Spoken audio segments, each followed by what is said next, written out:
Okay, guys, just going to touch in on a quick topic I found in my notes.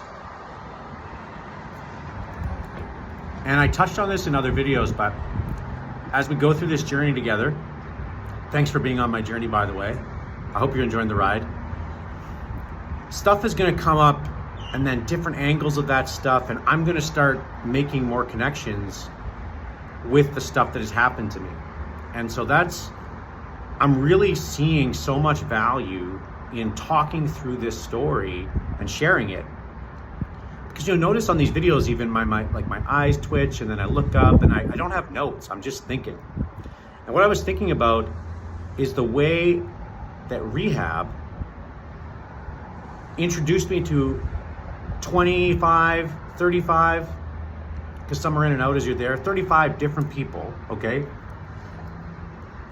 And all of these people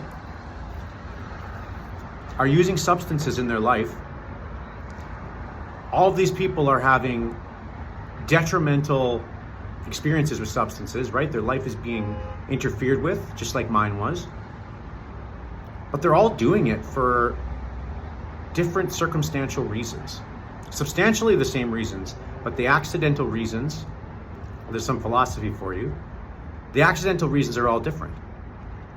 Right? I talked about an Indigenous fellow, and I think that's important because one of the things I learned in rehab was to judge people less.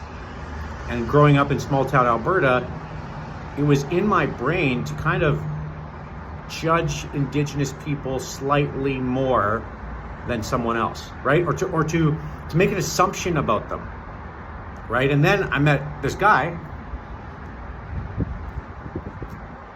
and his family home was burnt down when he was 12, when he was on the reserve, right? And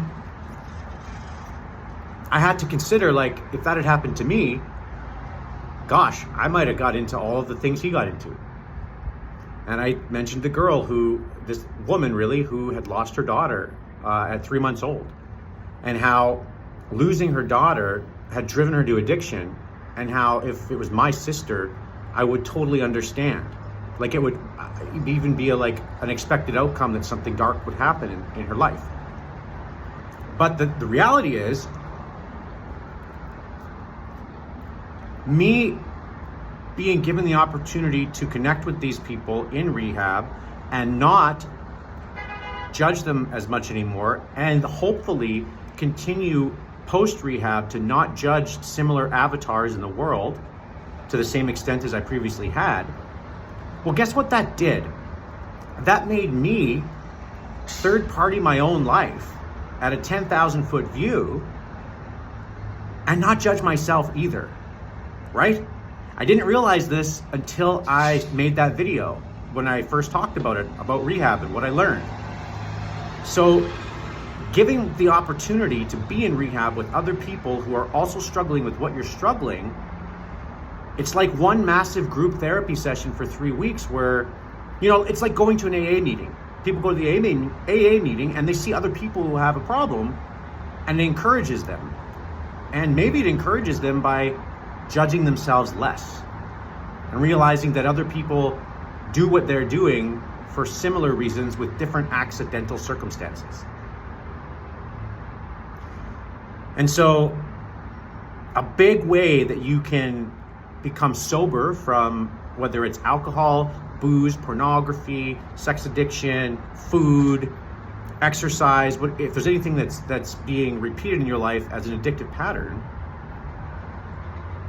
is by not judging yourself so hard, because that leads to these addictive patterns. And if you can remove yourself from these patterns of judgment, you can free yourself up, and then the sober you gets to embrace you. So embrace you by not judging you. Sober Walsh.